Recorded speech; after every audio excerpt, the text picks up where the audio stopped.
Good morning, everybody. Thank you for joining us for today's Small Business Boot Camp. I'm Robert Theobald, Small Business Ombudsman and Vice President of Small Business Services. And we're glad to hear the Arizona Commerce Authority. We're glad to have you with us today. We like to start by having everybody post up in the chat where you are tuning in from. We like to see where throughout the state and sometimes other states we have people tuning in from. So please post that up in the chat. We got Phoenix, Scottsdale, Sholo, Chandler, Camp Verde, Phoenix, Tubac. All right. San Luis, Cave Creek, Flagstaff, Scottsdale, Phoenix, more Phoenix, Tempe. All right. We've got a good group from all over the state. We're excited to have everybody with us today. Again, if you just joined, please post in the chat where you're tuning in from. I'm also going to launch a poll real quick. Faith, if you launch that poll, we want to see what everybody's business sizes are too. So please share, how long you've been in business, and so we can kind of get an idea of where you're at.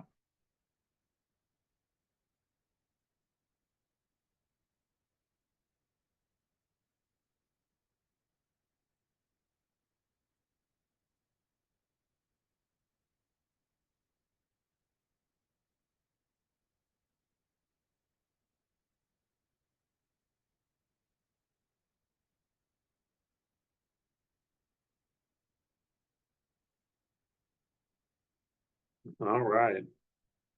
Let's go ahead and end the poll. Let's share the result.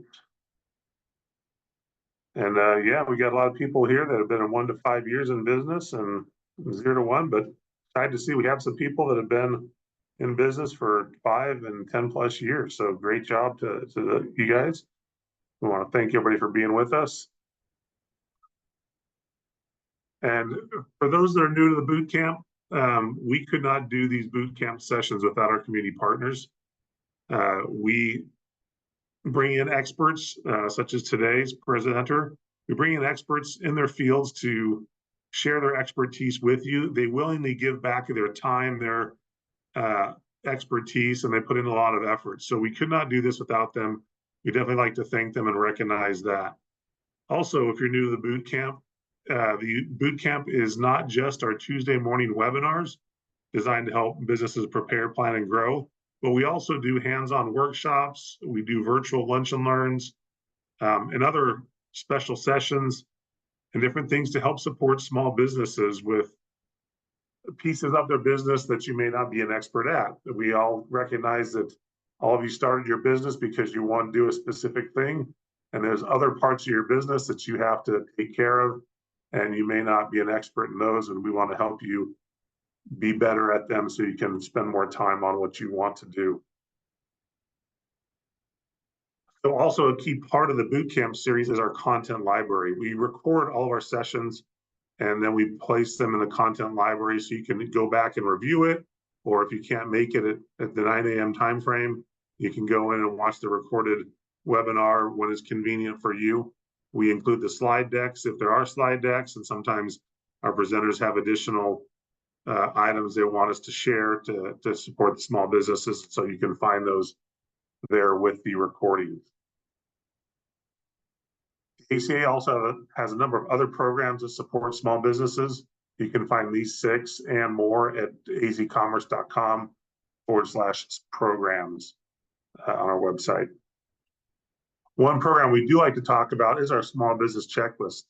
As we saw, we had a number of businesses in the 0 to 1 years and 1 to 5. If you're getting ready to start a business or you're looking to expand your business, the small business checklist can help you identify the commonly requested licensing, registration, and compliance requirements at the local, state, and federal levels, both at the community level, at the city level, all the way to your industry. If there's industry specific requirements that may be there, we list that in the small business checklist. There's a ton of information. You can scan that QR code and it'll take you to the checklist page. And then we also have a virtual assistant on there, Sally, who can give you some simpler answers. And pretty soon we're going to be beta testing an option with Sally that will include a little bit of generative AI.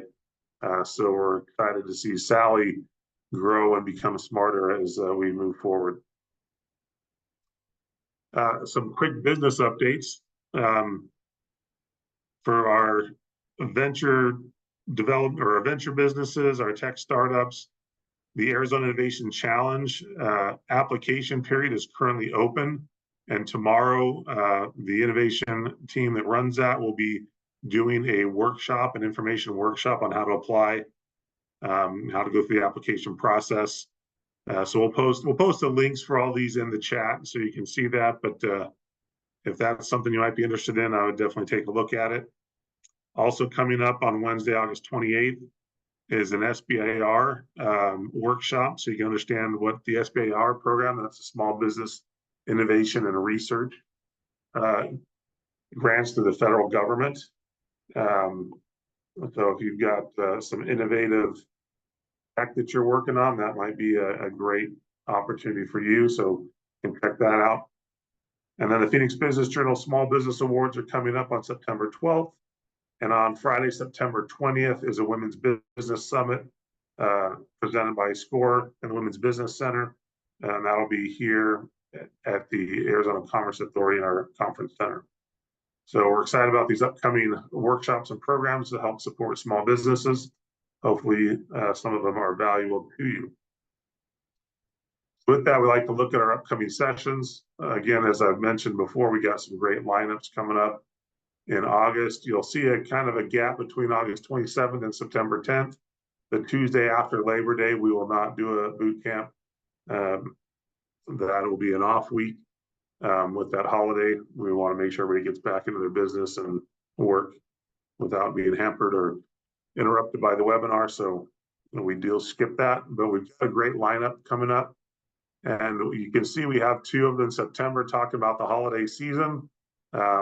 We want to make sure you have some great information early enough that you can use it to plan for your holiday sales if the October through December period is a high sales period for you.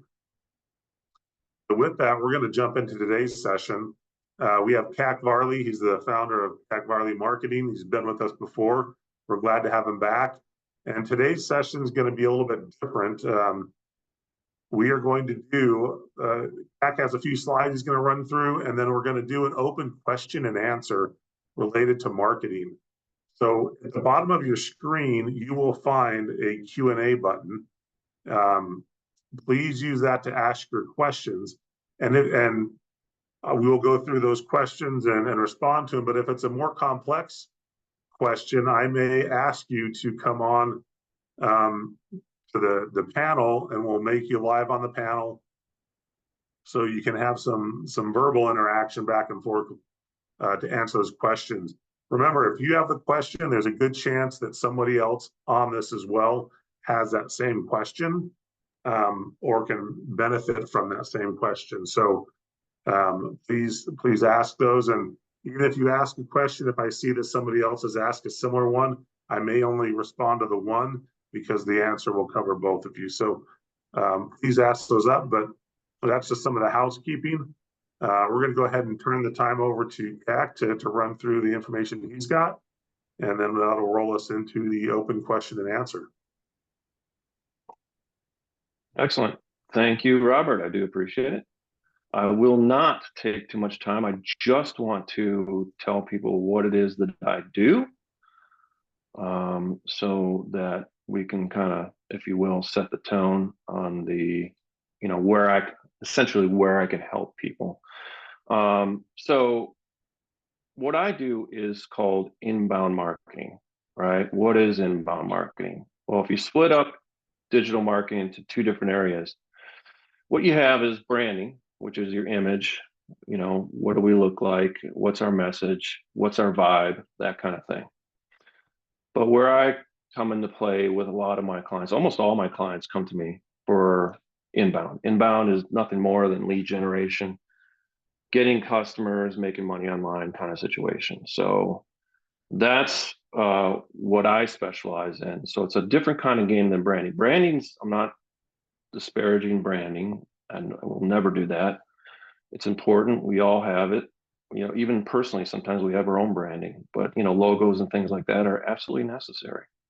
Messaging is necessary. So that's kind of the cost of entry when it comes to marketing. But inbound is a whole different breed of digital marketing. So here's the whole funnel. Here are all the things that I can handle for people today, that I handle for my customers today. I'm a boutique shop over here in Phoenix. And if you ever want to reach out to me, here's my information. You can scan this QR code, it'll put it right in your phone, or you can go to my website, or you can email me. Okay. So why am I here? I went to Robert. I said, you see a lot of webinars, right? And it's a lot of one-way communications. And then they might set aside 5 minutes at the end of the session for Q&A. But what I found out was that there was a lot of people out there that had a lot of questions. And so I started to test things out. I took 5 minutes and made it, the last 30 minutes. And all of a sudden, I would use up the 30 minutes in Q&A. And I said, Robert, we should do this as majority Q&A so we can help people out and really bring value and make it a two-way conversation. So that's why I'm here, folks. And you can now shoot away. I'm sure, Robert, you already got questions in your Q&A now, right? Yeah, please post up the Q&A. I got one from the chat that I'm going to pull out, but please post in the Q&A, post up those questions. But this one, and I want to liken it to that slide you shared of branding versus the inbound. I really want to look at this in the inbound side. Is as a new business, what key marketing strategies did I learn to get started? Well, that's a tough one. But if I was on a budget, right, I'd first just focus on getting that website just right, easily navigatable, having all the right points on the website in terms of trust, showing what customers you've worked with, or any awards, any certifications, and just provide value on your website. And of course, if you're on a budget, just go straight to social media. Make sure all your social media is brand consistent across the channels. I would say that that's the biggest issue I see is people will start a channel over here on Twitter or X, if you will, and they'll do one on Facebook, but they're all different. And it's like, no, you really need a consistent logo. You need a consistent brand across them so that if people happen upon that particular platform and your profile, they'll know exactly what they're looking at. I think that also for a website, if there was just one thing that I see a problem with websites today, it would be that they don't, in what they call above the fold, right? Think of a newspaper and you fold it and the front is above the fold. That's what they call that. When you're not scrolling down, you're just seeing the page for the first time. That's above the fold. They don't explain what they do and why it's important to the viewer. That is the number one thing you got to do. So hopefully it answers your question. If it does not, please, call me out. I'm happy to explain more. Yeah, I'm glad you mentioned that because I've seen a number of websites, when we get people will reach out to us oftentimes, depending on their question to the ACA, I'll go in and look at their website kind of to validate if they're a real business. But sometimes I see these websites and I'm not sure what they do. There's lots of fancy pictures and some words, but it doesn't really say what they do. And then I click on the about and it still doesn't say what they do. So I really find, personally, I find it helpful, like you mentioned, to see that above the fold, to identify what the company is and what they do. All right, please post up your questions. We got a number of people here on this. Please, we can open up. Got another question here. It says, how can I optimize my website to improve lead generation through inbound marketing? Well, where do I start? Again, it's not one of these questions that there's a lot of answers to it, but I'll do my best to kind of go with the priority list. First of all, make the navigation insanely easy to do, right? That's another thing I see is they want to add a bunch of menu items and stuff like that.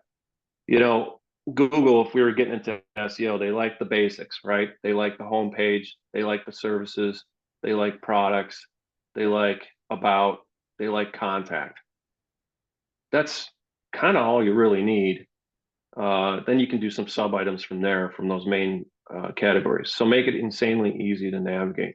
I'm going through this with a customer right now where they have an e-commerce site and they're doing they do some auto parts and stuff.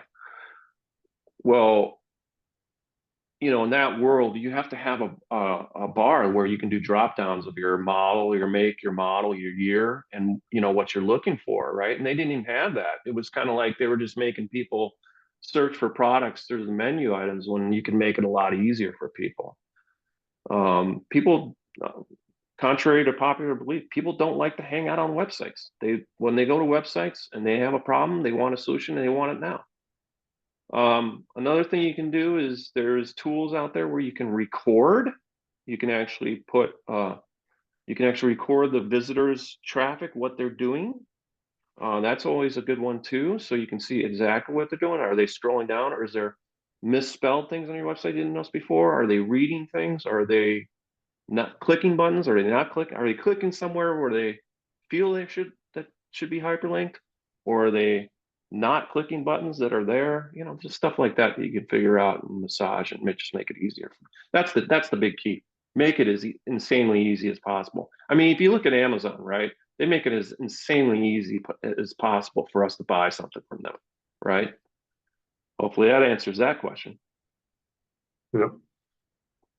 All right, we got another one here. And Kat, do you want to go ahead and stop sharing your screen so you can see our pictures a little bigger? That'd be great. Oh yeah, sure. Look at that. So how important are Google AdWords? Do I need an agency to buy them?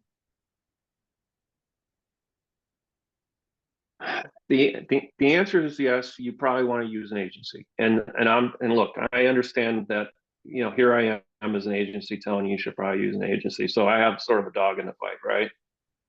But I have seen customers lose tons of money on trying to do their own Google ads, and I'm telling you, I would not. It's too complicated, right? I can actually show you Google Ads and show you how complicated it is. It is very complicated.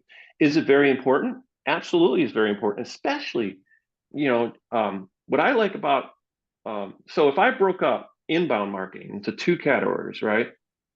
To me, there's disruptive and inline. And what I mean by disruptive is like when you're on Facebook and you're going through and you're seeing an ad, but you're just there to check out your grandchildren and stuff, and all of a sudden you see the ad that's unrelated, that's disruptive. Now, I'm not saying that's bad because sometimes you have to go into the disruptive category. Google Ads is inline. What's inline? Inline is they have a problem. They're going to Google to find a solution, and all you need to be is the person on the other side that catch that query, right? So what's great about Google Ads is that it falls into the inline category, but also it's a great way to test things out before, and this is, I want to emphasize this, before you get into SEO, right? Because everybody talks about SEO, but you know, SEO, you got to figure out what's actually bringing in leads.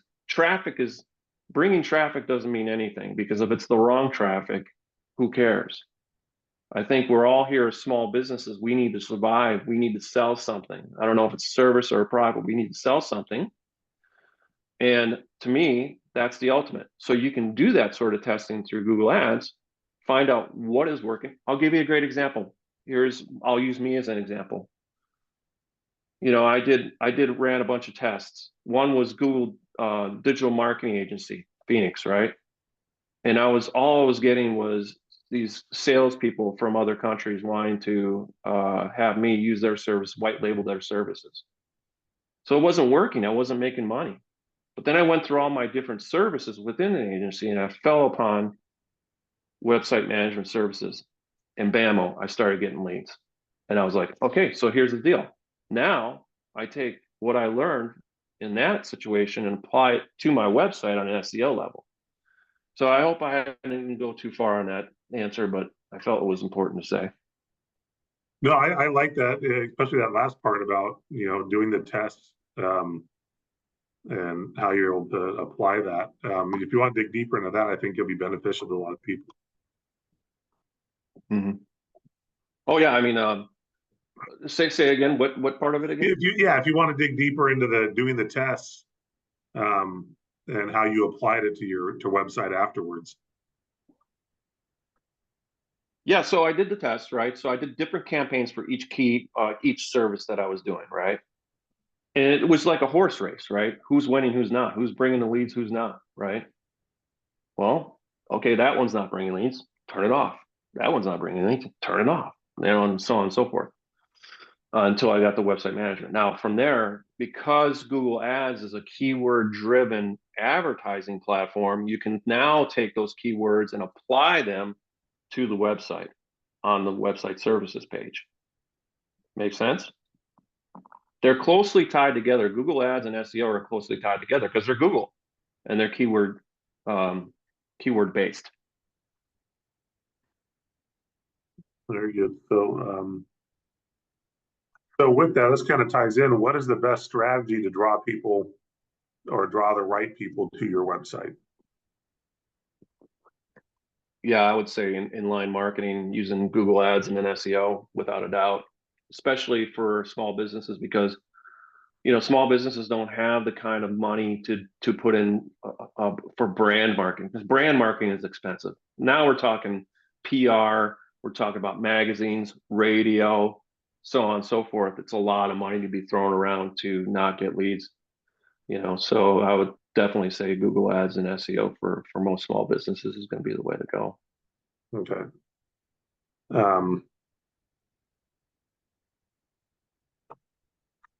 So we have a question. Is it And of better? course, oh, and by the way, I don't Yeah. hold on one second. That doesn't take away from getting out there, right? Let's talk. I mean, small business, we got to get out there. We got to grip and grin, right?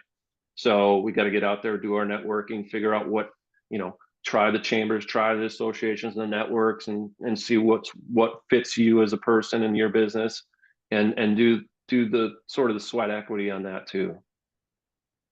You mentioned that I worked in the auto repair franchise business a number of years ago at the franchise corporate offices. And we had a franchisee in another state that was a brand new franchisee, new to the auto repair business. And as an owner, that's not that big of a deal because you're hiring the techs that actually do the work. But it was a couple of women that were the owners of it. And they were making big waves in the market because they started off really strong. But one of the things that they did, they came from the insurance sales business. So they would get out on the street. They would hit the streets, they'd find busy marketplaces and just talk to people and invite them to come see their new shop. And they leveraged the woman-owned business piece of it too. Hey, come check out our woman-friendly shop. We're going to treat you right. They'd hand out candies and other stuff to get people excited to go visit their shop that was just down on the other corner because they were near a busy shopping area. And they drove a ton of business into their location by being out on the street. Right. Yeah. Once they got It's them good in, I like it. So, so another question says, is it better to lead people to purchase on my website, even if I'm using Etsy or another online shop? The answer to that is it depends on your audience. I wouldn't throw out any baby with the bathwater on that one. I would just basically say, hey, am I getting sales on all three of those platforms? Good. Keep it going. Maybe add another platform and test it out if you want to. But the reality comes from the numbers. Where are you making your money from? Right. And always, don't turn off that faucet if you're making money on it. Right. So that's what I would say there. Okay. Another website related says our website, this is actually social media related. Says our website is beautiful, but our socials are a disaster. Our marketing has been all over the place and then just completely dropped off from social posts. I plan to take over that portion and I'd like any advice you can give. Yeah, so the biggest myth about social, well, I'll preface it by saying it depends on the kind of business. Services and product can be two different things, but if you're like a services company, social is not a big thing. People, there's a phrase I use, there's a comment that I make where I say, people will buy a fraudulent product before they buy a trustworthy service. That's just how we operate as human beings. When we're doing a service, we usually need to see the whites of a person's eyes before we buy, right? And typically services are higher priced anyway. So nobody's going to buy $10,000 worth of a service online, without talking to somebody. That's just not happening. So, but to correlate that to social is that social is not what I would call a lead generator.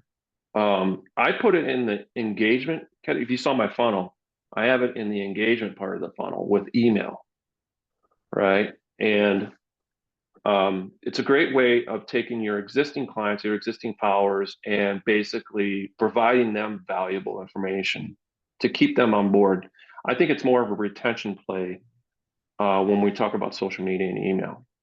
So I wouldn't stress about it. I personally, my thought is if you're bringing value on social media to your audience, okay.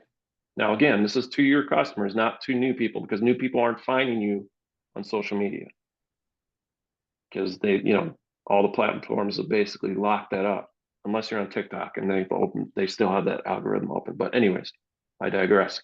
I wouldn't stress too much about it. I would just, you could post once in a while, as long as it's valuable. At least you're doing something, and people will look at social for, like you said earlier, Robert, to see if the company's valid, right? And so long as it looks professional, looks as providing value to the community, you're good to go. You don't really need to overthink that, I don't think. Okay. Now, products is a whole different ballgame, right?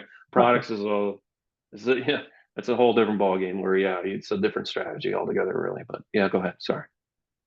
No, great feedback.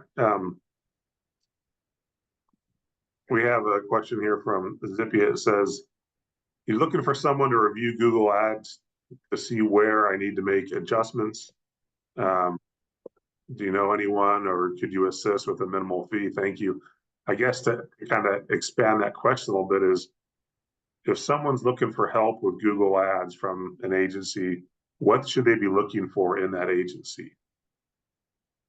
That's a good one, because that kind of is somewhat correlates to a previous question too, right? About should I hire an agency? Mm-hmm. And yeah, like it's tough, man. First of all, I'll answer the question more directly. Is like, yes, I do audits. I'm doing an audit for a customer right now for Google Ads. I do website audits. I do SEO audits. I do all kinds of audits. So yeah, that's totally doable. Like I've got a customer right now where we did an audit and we come to find out that the outfit, which is out of India, is not trying to disparage that country or anything, but it's just they don't know what they're doing with the Google Ads, and we can tell because we do know what we're doing, right? And so we ran an audit and basically just presented it to the client and let them make the decision on what they want to do. It's tough. It's tough out there, guys. Guys, it is tough out there. I think this is sort of like the second question where it's like, how do I choose? It's so tough, man, because everybody will tell you they're an expert and they're not, and they'll say weird things. I had another customer. I want to put this on the table for people just so they get an idea. So this customer said, I found this SEO company out of Australia, and they promised they would get me conversions, quote unquote conversions, within 90 days. And he was like, That sounds great. I'm gonna do that. So he signs a contract. Well, that's your number one problem. If they're doing contracts, that's kind of a red flag. If you're doing a good job, nobody's going to fire you. You know what I mean? So why do you need a 12-month contract? So he signs a 12-month contract at the tune of, and this is just for SEO, just for SEO. He hadn't even done the Google Ads piece of it, like I suggested earlier. And they were charging $7,500 a month, right? And then I said, well, let me take a look at the proposal. He hired me as a consultant. And I took a look at the proposal, and here's how they were considering conversion. So their proposal basically was, we're gonna do Google Ads, and they were gonna do Google Ads too, I guess, and SEO, and we're gonna drive traffic to a web page. And this web page was a free download for a guide. And that's what they called a conversion. And I showed that to the customer, and he goes, oh, I didn't. And even though he saw it, he didn't understand it, right?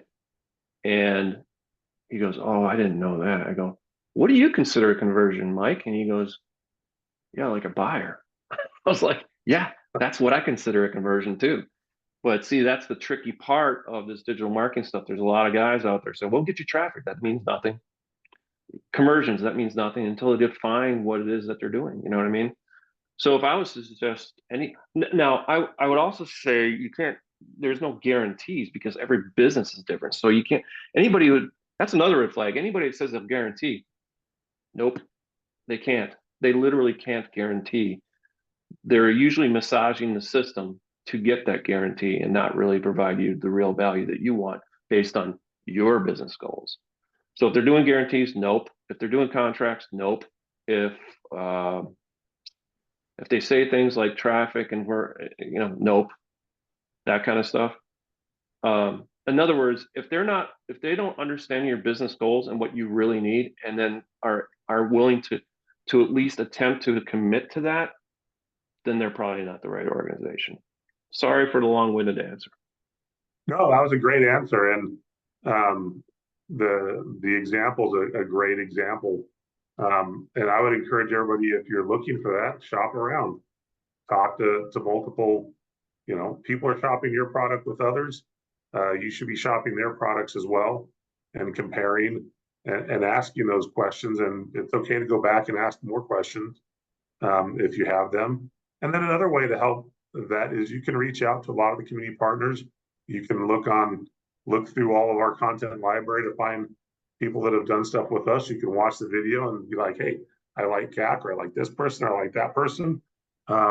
You can work with organizations. I know we have somebody on with us today from Local First. You can reach out to Local First and find out who some of their partners are that they work with. And there's lots of community partners out there that are willing to help guide you to people that they've used or their clients have used in the past with success. Hey, can I say something?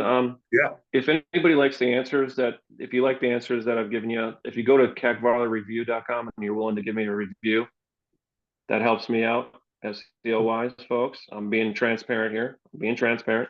Helps me out SEO wise. So cacvarlerreview.com. Yep, absolutely. So let's go. We've got this ties in kind of what we were talking about. Because one of our goals is to get people to download our app. What are some of the best practices to ensure this, or to get people to do it? I guess that conversion. Now, see, that's an interesting one. So an app is a whole different ball game, right? And that's where I get back into what I described earlier, which was disruptive advertising. Because I'm quite certain that app is like a new idea, right? And if it's a new idea, people aren't going to be searching that on Google because they don't know it, right? That's just not something they know, and it's not in the back of their mind at all times. So that's where I would start running, like Facebook ads to the targeted audience that you're looking for and things like that to base, because you have what I would consider a product of innovation or a service of innovation. So then at that point, you have to go with disruptive marketing to present that idea to people. So. Excellent. All right, we're going to kind of stay on this SEO for another question. And this is an interesting one because I've heard of agencies that write SEO into the back end of a site without so much emphasis on keywords in the text. Do you have experience with that? If so, can you expand on the traffic implications of back end versus yeah, it's hard to understand. That question has a lot missing in it, but I suspect there's a lot of talk right now because the Google algorithms have changed that there seems to be some favoritism towards backlinks right now, which is what we are. And by the way, everything that we learn that's new in the industry, we always test it out on my website first and see if it flies before I send it out to my customers. So we're right in that process right now. We're testing out the concept of doing not fake backlinks, and we're not talking about doing junk like link. There's these things called link farms. Don't ever want to do that. That'll actually hurt you more than it's going to help you. And but if you actually buy links, and they're expensive. You buy links to from real sites that are relative to yours, and have those linking back to your site or back to that particular page that you want to get backlinks for. And there is, like I said, there's a lot of talk about it right now. As far as I'm concerned, content is still going to be there. You need to have content. Here's another thing though. We are now seeing sites being dinged because of AI generated content. So now we got that problem. If there's a certain percentage of AI content going on the website, it's going to ding you. So now, you got that problem ahead of you, but content is still going to be valuable no matter what. Because if there's no content on a page, well, how would you, that's the clear indicator of what it is that or how Google recognizes your website, Of course, there's like 10 of these things, 10 of these variables in the portfolio of SEO that you got to be aware of. One of the things I just mentioned earlier, which is reviews and such like that, right? That's just another one, right? But also, another thing I'll bring up that we're testing out right now is this. We're starting to see real simple websites get ranked higher, meaning like 3-page websites where all the services are basically, or the services listed on the home page, and then you might have an about page and you might have a contact page. And this is all this is just a thesis right now for us, but we're thinking that Google really wants to see the main thing that you're selling on the home page, and then doing backlinks to it and going up the rankings that way. We're testing that out right now. In other words, what I'm saying is I think Google wants more simplicity. Whereas like in my site, there's I've got 8 different services on there, and then Google's probably looking at that and going, yeah, what do you do? I don't know. You do this, you do that, what is, what I mean? So I think when a site gets more complex, it's actually not helping Google understand what it is that you do so it can rank better. Again, just a theory right now until I test it fully. So sorry about that. Well, you mentioned AI, so we actually have a question on it. It says, how has AI changed the marketing business? They're just using it right now for creating some brochures and even design logo business cards. But how is it impacting other parts of marketing? Well, that use is fine because you're not worried about search. But if you're worried about search, then all of a sudden now you can't have more than 30% of your content, or more than 30% of a page being AI, because Google knows it's AI, and then they'll ding you for it. They won't rank you.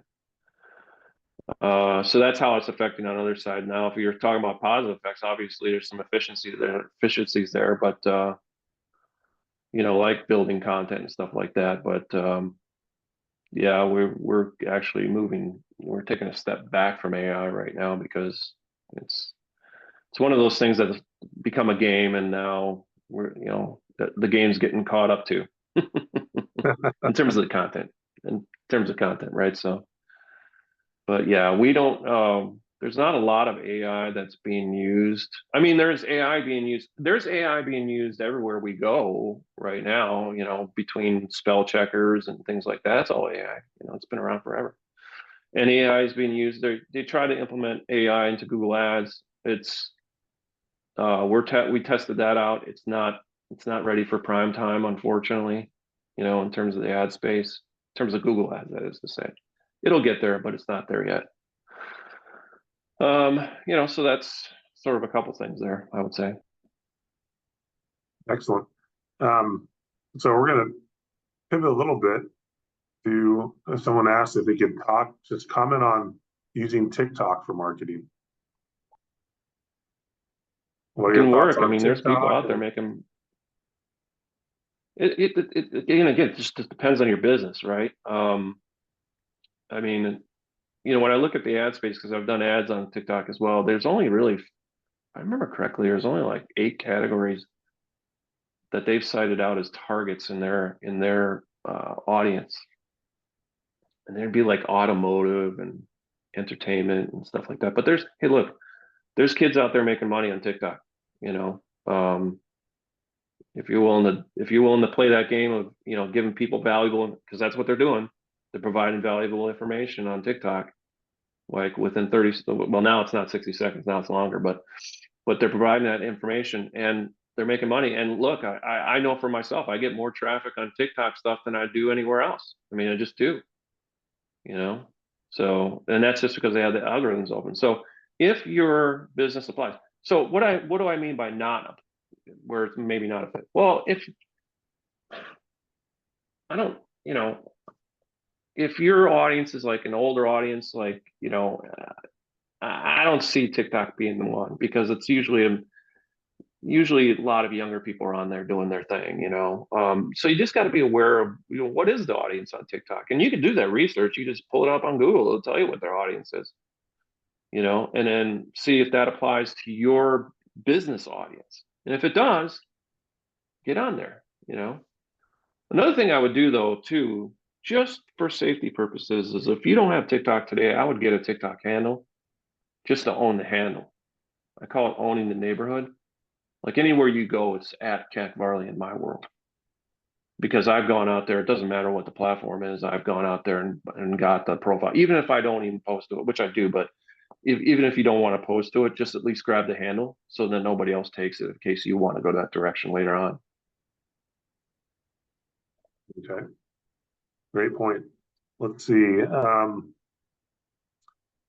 So, we had talked about AI a little bit, and there's a good question. It says, can Google tell if a picture on your website is AI generated? Yep. I guess, how can we get around that, if there isn't a get around? Well, I don't know. I mean, yeah, if you're, what are you going to do? I mean, it depends on, again, see that again, that question is like, what's your goal? I mean, if it's just social media, no big deal, do it, no harm, no foul. But if you're putting an image on a web page and you have to put an alt text on there, yeah, Google might take a look at that and go, what's going on here? But, again, that it's going to recognize AI. It most certainly is going to recognize that stuff. But you might not be harmed by it depending on what you're doing. I don't know what the person's doing, so it might not matter at all. Right. Okay. Switching a little bit more again, where you've got another good question. It says, what is the best way, and I guess looking at inbound marketing on this, to market to business? We are a safety training company. It's somewhat niche. Did you say security training company? Safety training. Oh, safety training. Good one. Good one. I would consider LinkedIn on that one, because you can do some things. There's some things you can do on LinkedIn. I don't want to get into it too much, but you can actually do these things called follow ads that are the cheapest form of ads in LinkedIn. Bring them to your company page, right? And then they will follow your company page.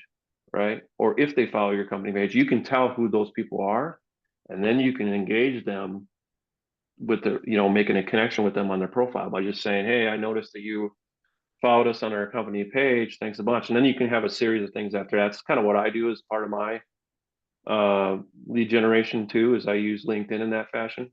So that's one way to do it. The other way to do it is, I mean, that would be the most direct way to do it, right? Figure out what the seniority fact, are you going after HR people? What is it that you're looking for? And then find them on LinkedIn and really make the connections to those people. I'd also consider, it depends, but like I might do some geofencing around a corporation and run some ads to it and just test that out to see if you get any action on it. I wouldn't do it for very long. I would just do a test on it, because you can geofence a building, or at least within a radius around that building, and see if you get any action from that. Because safety training is probably one of those. Well, I bet you it's being searched online too. I'll bet you any money. And so B2B wise, I definitely test it on Google Ads for sure. Safety training is something that people know about. So I'll bet you any money that it's being searched online. All right, excellent. And then again, if you guys have any more questions, please post those up in the Q&A. We've got the last one we've got in there for right now. This is kind of a good example of the products you mentioned, having multiple products. So Zippy asks, clients can find my balloon services, but when it comes to the Santa Claus or print and demand clothing side, not so much so. What should I check / fix? Wondering if those areas are all over. There's one wording for these areas is all over my website. Yeah, see, that's a question right there that honestly, I would ask that person to just reach out to me, because the bottom line is I need to dig down deeper to figure out the right answer to that and get into the analytics and see what's really going on. Because I have to, there's just a certain point where I actually have to get my hands dirty and see what the real problem is. Again, I had that situation where a customer came to me and here was this question: my sales have dropped. What's my problem? I go, oh, we had a lot to talk about, buddy, And at the end of the day, it was like, now here's the funny thing. He was doing SEO with one company, he was doing Google Ads with another company, and he was doing social media with somebody else. And so he was kind of all over the place. That's fine. He had his IT guy doing the website. And but as I dug down into it, and it took me a good month just to really figure all this out, it was really his website. Again, he had some serious navigational issues, and he just was not making it easy for people to buy. And we're now in the process of fixing that, so that'll hopefully turn around, because his SEO was fine. I did an audit on his SEO. The SEO was actually fine. He was beating his competition in SEO. His Google Ads maybe not so much. Could have used some help, but anyways, the thing about it too is this. This is what people don't realize. Everybody wants to. There's so many people coming at you, right?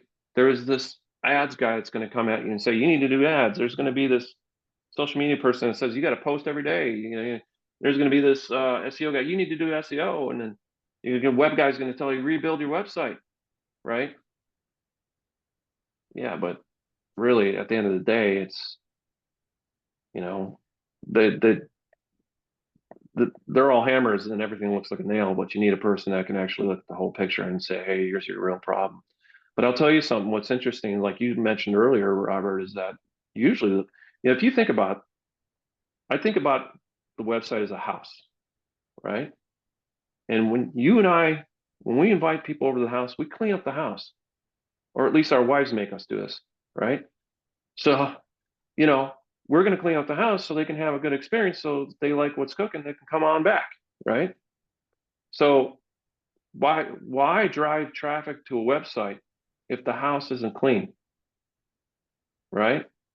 So that's the biggest problem I see too, is people just they haven't put enough effort into their website first before they try to do when somebody told them to do SEO or when somebody told them to do ads and whatnot, you know.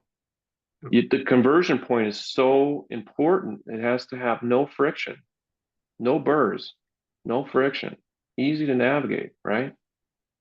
Once you get there, then you can start talking about bringing traffic to the site, you know? Yeah.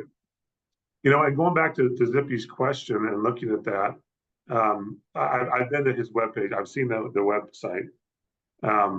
But when I think of print on demand, for example, if I Google print on demand and I see a balloon website, I'm not clicking on it because I'm seeing balloons. I'm not seeing There you go. shirts. And so, Right. it might be where a second website is needed. And in the fine print or other sites, you might link back and forth. But if they're two separate products, being on the same page might actually confuse people. That's exactly right. Um, It's very linear. The search world is very linear, and that's what people they get too caught up in the possibilities, but the reality is it's very linear. You know, I'll give you another great example. I have a friend that has he does marketing for dentists specifically, right? And you know, you would think that something like dentists and whatever Phoenix dentist in North Carolina, whatever the case may be, would be the top ranking keyword for them to get business. You know what keyword they get the most business out of?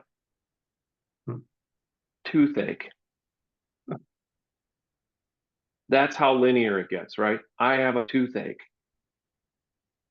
Website comes up, they book an appointment. You know what I mean? It's very linear, you know. excellent. Um, we have a really good question that popped in, so we want to look at it. It's simple, but I think a lot of people with funnels may want this. It says, once I have captured the emails of potential customers, how often do you recommend I market to them via email? Well, again, that comes down to what your audience likes and doesn't like. You have to sort of test it out. You know, I'll start with every 20 days kind of situation just to see how it goes. But if I start getting unsubscribes, boom, I'll increase that time in between. Of course, I always make sure that whatever it is I'm doing, I'm bringing value in that email because all of us are getting emails that are not valuable every day. And we're deleting like nobody's business or reporting spam. Just, you know, we get it all day long. So, you know, if you're going to send out something, make sure it's bringing value to your audience, to your clientele. And then it's just a matter of testing things out. There's no right or wrong. I mean, I guess I should say what's right is what's right with your audience. It's not what some Yahoo says, like you should do an email every other day. No, that's not necessarily the case. Now, it also depends on what you're trying to do. Like if you're doing like you would do more a higher frequency of emails if it was like an abandoned cart situation, right? Where all of a sudden now you're going to send them deals, right? Oh, well, if you come back, we'll give you 10% off, blah, blah, blah, blah. You know, that kind of thing. So you can catch them right in the moment. But if you're just doing, say, a newsletter type situation, then it's just a matter of testing things out. Start with a number of days that you think is good. And if you get complaints, back it off. If you don't, maybe, you know, make the time shorter, you know, that kind of thing. Excellent. All right, let's see.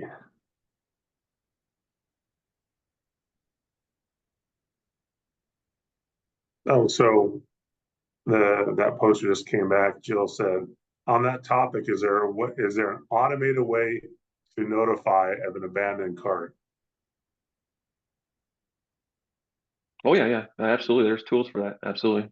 You can set it up with email where if it's you can set up a whole situation where if it's abandoned cart, an automation automatically kicks off and starts sending the emails out to that person. So yeah. Excellent. Well, we are right close to time. I was wondering if you have any last minute words to share as we get ready to wrap up. So like I said before, if you like the information, I really try to provide real value to this group, make it a two-way conversation as much as possible here. And so if you like the information I provided, please, go to CAC Farley Review and provide me a review. Like I said, I'm transparent. That helps my SEO out. And I would really appreciate it. Otherwise, if you have any questions, I'm open. You can hit me up on anywhere, but like LinkedIn, I'm on LinkedIn. You can hit me up by email. You saw my email earlier, which is CAC@CAC Farley. Visit my website if you would, please. Hey, and that's another thing too. I am not above getting feedback from somebody. So if you want to go to my website and give me some feedback on what your thoughts are, I do take that feedback and I will make changes based on that feedback, and I have done it. So. Excellent. Well, I appreciate you being with us. Want to thank everybody for being with us today. CAC, thank you for your time and sharing your expertise with our participants. We want to thank all our participants for their great questions to help this session go along. And with that, we will just remind everybody next Tuesday, we hope to see you then on the boot camp. But until then, have a great week and we will see you soon. Thank you. Thanks, guys.